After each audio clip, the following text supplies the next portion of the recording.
तो हेलो वालों, कैसा आप सब? आज हम फिर से आ चुके हैं एक और नई सीरीज के साथ जिसका नाम है the devil is a part timer.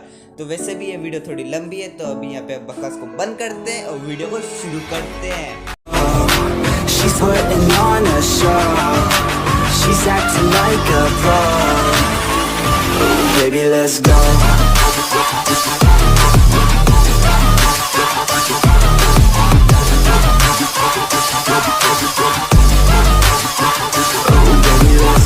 Great सी नोरा में 4 आइसलैंड है और उन आइसलैंड के बीच में है डेविल्स का आइसलैंड, यानी कि राक्षसों का आइसलैंड। और ये सारे आइसलैंड मिलके बनाते हैं एंटी-एस्ला, जिस पे स्वयं भगवान देखते हैं।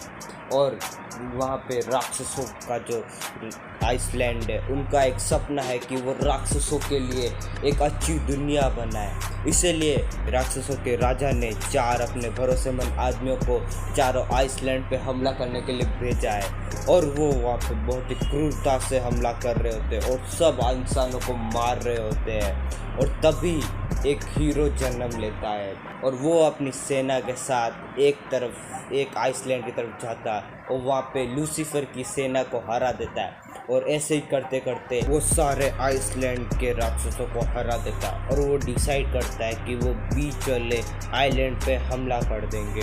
और सारे इंसान मिलकर राक्षसों के ऊपर हमला करने के लिए चले जाते हैं और वहाँ पे बहुत ही तगड़ी वाली फाइट हो रही होती है। और दूसरी तरफ राक्षसों का राजा और वो हीरो, उन दोनों के बीच लड़ाई हो रही होती है।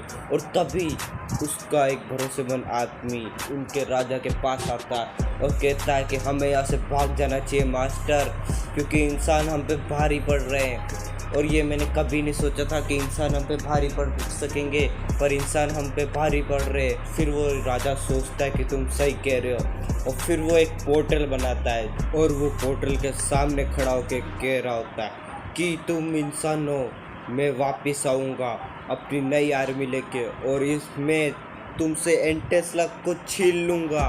फिर वो उस पोर्टल में चला जाता है। फिर हमें बताते हैं कि धरती पे, यानी कि पृथ्वी पे वो आ जाते पे। वो राजा कहता है एल्सियस, हमें एक जगह ढूंढनी पड़ेगी जहाँ पे मैं आराम कर सकूँ। तो एल्सियस कहता है कि हाँ मास्टर, पर ये जगह थोड़ी अलग है और यहाँ पे बहुत शोर है।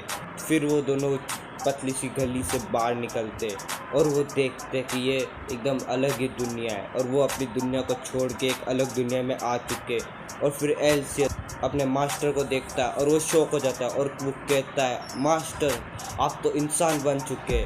फिर मास्टर उसकी तरफ देखता है और कहता है कि तुम भी इंसान बन चुके हो। फिर वो अपने हाथों की तरफ देखता है और कहता है कि इंसानी हाथ, मुझे इन हाथों से नफरत है। और तभी वहाँ पे एक पुलिस ऑफिसर आता है और वो उन दोनों से कहता है कि तुम यहाँ पे क्या कर रहे हो और क्या मैं तुम्हारी कुछ मदद कर सकता हूँ?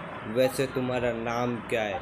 तो एल्सियस अपना नाम बताता कि मैं हूँ एल्सियस, राक्षसों की दुनिया से। तो वो पुलिस ऑफिसर को समझ नहीं पाता क्योंकि उनको उसकी भाषा नहीं आती है। तो वो पुलिस ऑफिसर कहता है क्या तुम जापानीज बोल सकते हो? तो वो एल्सियस कहता है कि अरे यार, ये तो हमारी भाषा भी नहीं समझते। तो वो डीमन लॉर्ड कहता है कि एल्सियस, तुम अपना जादू बर्बाद मत करो। फिर उस पुलिस ऑफिसर के साथ वाला ऑफिसर कहता है कि मुझे तो ये किसी नाटक कंपनी में काम करने वाले लगते हैं। जिसकी बात सुन के वो वॉकी टॉकी में अपने साथियों से कहता है कि मुझे यहाँ पे 2 लड़के मिले और वो काफ़ी मार खाए हुए और वो हमारी भाषा भी नहीं जानते हैं और मुझे तो ये विदेशी लगते हैं। तो फिर उनकी टीम कहती है कि तुम इन्हें पुलिस स्टेशन ला सकते हो। तो वो पुलिस ऑफिसर उन दोनों से कहता है कि तुम हमारे साथ चल सकते हो अगर तुम्हें कुछ प्रॉब्लम नहीं है। तो एल्सियस कहता है कि दूर हो जाओ मुझसे इंसान, तुम कमज़ोर हो। और वो अपना जादू करने लगता है। फिर वो देखता है कि मेरा जादू काम नहीं करता है। फिर पुलिस वाले उन दोनों को कार में बिठा के चले जाते हैं पुलिस स्टेशन और वो उन दोनों को खाना खिला रहे होते हैं। फिर वो डीमन लॉर्ड उस पुलिस ऑफिसर को कहते हैं कि मुझे इस दुनिया की जानकारी चाहिए। तो पहले तो वो ऑफिसर थोड़ा शॉक होता है, फिर वो लॉर्ड डीमन अपना जादू करते हैं उस पर। फिर हमें एक दूसरा सीन बताता है जहाँ पे वो एलसीएस के पास गए हुए थे और वो एलसीएस को बोलते हैं कि चलो, तो उसके साथ बैठा हुआ पुलिस ऑफिसर कहता है कि हे रुको, तो वो उस पर भी हिप्नोटिस कर देते हैं। फिर वो एलसीएस से कहते हैं कि चलो, तो मुझे इस दुनिया के बारे में कुछ पता पड़ा है। हम अभी अर्थ नाम के एक प्लेनेट पे हैं और अर्थ के अंदर एक द्वीप है जिसे जापान कहते हैं। उसके कैपिटल टोक्यो के एक बिल्डिंग जिसे पुलिस स्टेशन कहते हैं उस पे खड़े हैं। तो सेडन कहता है कि पुलिस इस दुनिया में इंसानों के ऑर्डर फॉलो करती है और यहाँ पे बदमाशों को सबक सिखाती है। फिर वो रास्ते पे चल रहे होते हैं और वो सोच रहे होते हैं कि वो अपनी दुनिया में वापस कैसे जाएंगे। फिर सेडन एलसीएस को बता रहे होते हैं कि इस दुनिया में जादू जैसी चीज़ों को नहीं माना जाता है। तो एलसीएस थोड़ा घबरा के कहता है कि क्या इस दुनिया में जादू नहीं है। फिर वो ट्राई करने लगता है कि मेरा जादू आता है कि नहीं आता है, और वो ट्राई करता है तो वहाँ पे टैक्सी रुक जाती है। फिर वो मास्टर से कहता है कि मास्टर, क्या ये मेरे जादू से हुआ? तो मास्टर कहते कि मुझे नहीं लगता कि ये तुम्हारे जादू से हुआ होगा। फिर वो डिसाइड करते हैं कि हमें जब तक हमारे पास अच्छा खासा जादू इकट्ठा नहीं हो जाता, हमें इस धरती पे ही रहना होगा। फिर वो एक ऑफिस की तरफ जाते हैं और वहाँ से घर के कागजात बनाते हैं। फिर वो बैंक जाते हैं। फिर एलसीएस उनसे पूछता है कि ये कौन सा कागज़ है? तो लॉर्ड बताते हैं कि ये इस दुनिया का पैसा है, इससे ही हम इस दुनिया में रह सकते हैं और कुछ खरीद सकते। फिर वो बैंक में पैसे जमा करा देते हैं और उनको एक एटीएम कार्ड मिल जाता है। फिर वो एक घर खरीदने के लिए, मतलब वो होता है ना, अपन किसी के घर खरीदना होता है तो अपन किसी के पास जाते हैं, फिर वो हमें घर बताता है वैसे। फिर वो उससे पूछते हैं कि हमें एक घर चाहिए, क्या तुम हमें एक घर दिला सकते हो? तो कहता है कि हाँ, मेरे पास ऐसे बहुत सारे घर हैं जो आपको पसंद आ सकते हैं। तो फिर मास्टर कहते हैं कि मैं ये घर खरीदूँगा। तो फिर वो एजेंट उनको घर दिखाने के लिए चला जाता है और वो कहता है कि ये घर बहुत ही अच्छा है और यहाँ के मकान मालिक भी बहुत अच्छे हैं, बट उन्हें अनजान व्यक्तियों से थोड़ी नफरत टाइप है। फिर वो अपने कमरे देख रहे होते हैं तो एलसीएस कहता है कि हमें तो सिर्फ एक ही कमरा मिला है और ये घर तो हमारे महल से भी छोटा है। फिर वहाँ पे मकान मालिक आ जाती है और वो कहती है कि तुम आए यहाँ पे रहने। तो एलसीएस कहता है कि हाँ। फिर वो मकान मालिक उनको घर दे देता है। फिर वो दोनों बैठ के बातें कर रहे होते कि हम एंटेस्ला को वापस नया जैसा बनाएंगे और हम एंटेस्ला पे राज करेंगे फिर से।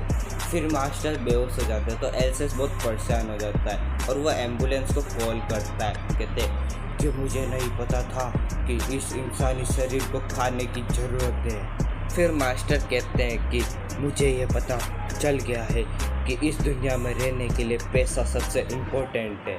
फिर वो कहता है कि मुझे एक आइडिया आया है। फिर वो अपना इंट्रोडक्शन लिख रहे होते हैं कि वो जॉब के लिए क्या क्या बोलेंगे। फिर हमें कुछ दिन बाद का सीन बताते हैं जहाँ पे एलसीएस मास्टर से कह रहा होता है कि मास्टर, आपको नहीं लगता कि हमें एक फ्रिज और वॉशिंग मशीन और आपके ऑफिस यानी जॉब पे जाने के लिए एक साइकिल खरीद लेनी चाहिए, और आपने अभी तक घर की इंस्टॉलमेंट क्यों नहीं भरी?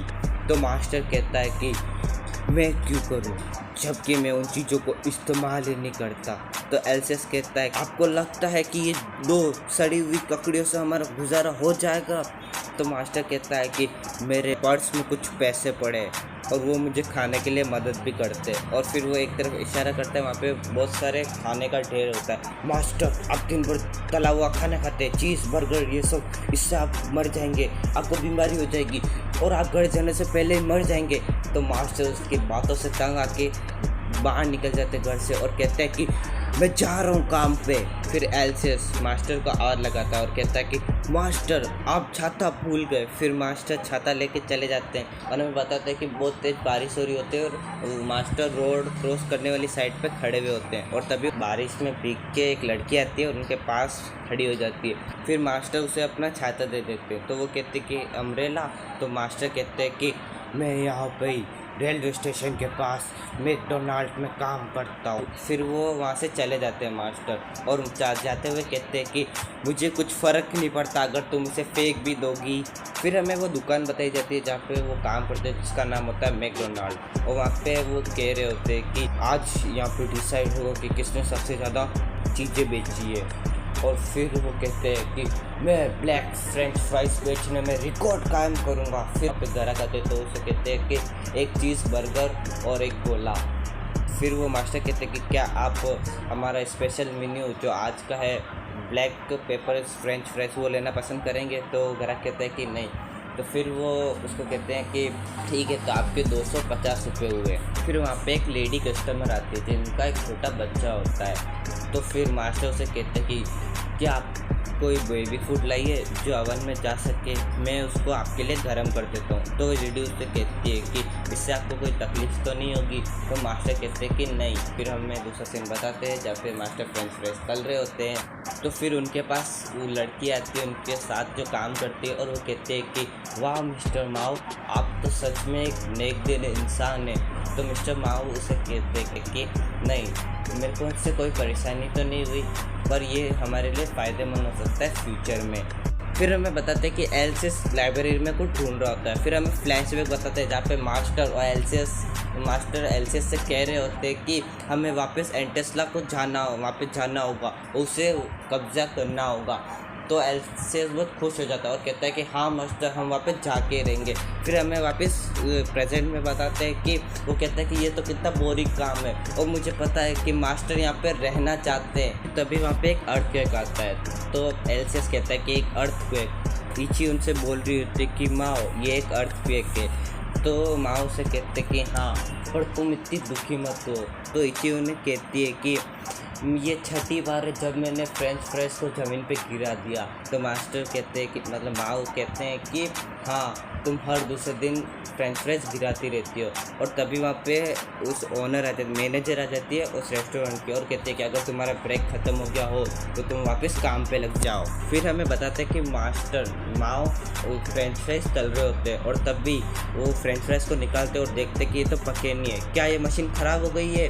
नहीं, ऐसा नहीं हो सकता, ऐसे तो हम नंबर 1 कभी नहीं बन सकते। और वो बहुत घबरा जाते हैं। फिर कहते हैं कि क्या मैं अपना मैजिक इस्तेमाल करूँ कि नहीं करूँ? फिर उन्हें एलसीएस की याद आती है और कहता है कि वो हमें अपना जादू बचा के रखना होगा। और तभी वहाँ पे मैनेजर आ जाती है, और फिर हमें बताते हैं कि मास्टर कमरे में बैठ के रो रहे होते हैं। तो इचे उनसे कहते हैं कि आपकी इसमें कोई गलती नहीं थी, और वैसे भी रिपेयर करने वाले उस मशीन को रिपेयर कर देंगे शाम तक। और तभी वहाँ पे मैनेजर आ जाती है, और वो माओ से कहती है कि तुम मेरे कैबिन में आओ। फिर माओ कैबिन में बैठे बैठे सोच रहा है कि क्या वो मुझे निकाल देगी, या फिर उन्हें पता तो नहीं पड़ गया कि मैं मैजिक इस्तेमाल करने वाला था। तो फिर वहाँ पे मैनेजर आ जाते हैं और कहते हैं कि रिलैक्स करो, मैं तुम्हें ए लेवल स्टाफ में प्रमोट कर रही हूँ। फिर मास्टर बहुत खुश हो जाते हैं और वो कहते हैं कि आखिरकार मैं ए लेवल स्टाफ में प्रमोट हो ही गया। फिर माओ के पास वही लड़की आती है जिसको माओ ने छाता दिया था, और वो कहती है कि मैं तुम्हारे रेस्टोरेंट में आई थी। तो माओ से कहता है कि अच्छा, पर मैंने तो तुम्हें देखा ही नहीं। तो फिर वो कहती है कि मैं बुक स्टोर से तुम्हें देख रही थी पूरे दिन, और मुझे पहले शक हुआ था कि तुम जादू इस्तेमाल कर सकते हो, अब मुझे यकीन हो गया है कि तुम जादू इस्तेमाल कर सकते हो। तो फिर माओ कहता है कि क्या जादू? मैं जादू इस्तेमाल नहीं करता। फिर वो लड़की कहती है कि तुम इंसानों की दुनिया में काम क्यों कर रहे हो? तो फिर वो मास्टर कहते हैं कि तुम रुको, तुम इमेलिया तो हीरो। और यहाँ पे ही हमारा एपिसोड एंड होता है। तो हम मिलेंगे एक और नए एपिसोड के साथ, तब तक के लिए पीस आउट।